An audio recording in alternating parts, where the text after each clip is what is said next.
Emergency care. Heart attack ಬಂದ್ಮೇಲೆ first 10 minutes ಏನಿರುತ್ತಲ್ಲ, ಇದೇ ಜೀವ ಮತ್ತೆ ಸಾವಿನ ನಡುವಿನ ಇರುವಂತ ವ್ಯತ್ಯಾಸ. ಸೊ ನೀವು ತಕ್ಷಣ ಏನ್ ಮಾಡ್ಬೇಕು ಅಂದ್ರೆ 108 ಆಂಬ್ಯುಲೆನ್ಸ್ ಗೆ ಕಾಲ್ ಮಾಡಿ ಹಾಸ್ಪಿಟಲ್ಗೆ ರೀಚ್ ಆಗ್ಬೇಕು. ಯಾಕಂದ್ರೆ ಪ್ರತಿ ಒಂದೊಂದು ನಿಮಿಷ ಕೂಡ ತುಂಬಾ ಇಂಪಾರ್ಟೆಂಟ್ ಆಗಿರುತ್ತೆ. ಮತ್ತೆ ನಿಮ್ ಓನ್ ವೆಹಿಕಲ್ ಅಲ್ಲಿ ಯಾವ ಕಾರಣಕ್ಕೂ ಹೋಗಕ್ ಹೋಗ್ಬೇಡಿ, ಯಾಕಂದ್ರೆ ಮಧ್ಯದಲ್ಲೇ ಪ್ರಜ್ಞೆ ತಪ್ಪಿ ಬೀಳುವಂತ ಚಾನ್ಸಸ್ ತುಂಬಾ ಇರುತ್ತೆ.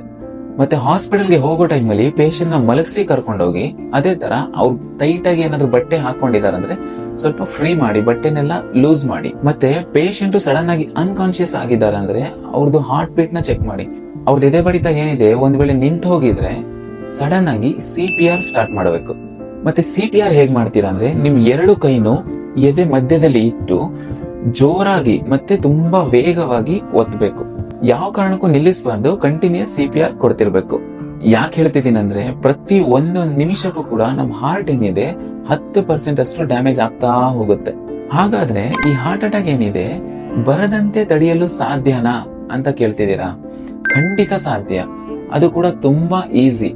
ಅದ್ ಹೇಗೆ ಅಂತ ನಾನು ಪಾರ್ಟ್ 7 ಅಲ್ಲಿ ಹೇಳ್ತೀನಿ. ಯಾವ ಕಾರಣಕ್ಕೂ ವಿಡಿಯೋನ ಮಿಸ್ ಮಾಡ್ಕೋಬೇಡಿ, ತುಂಬಾ ಇಂಪಾರ್ಟೆಂಟ್ ಇರುತ್ತೆ.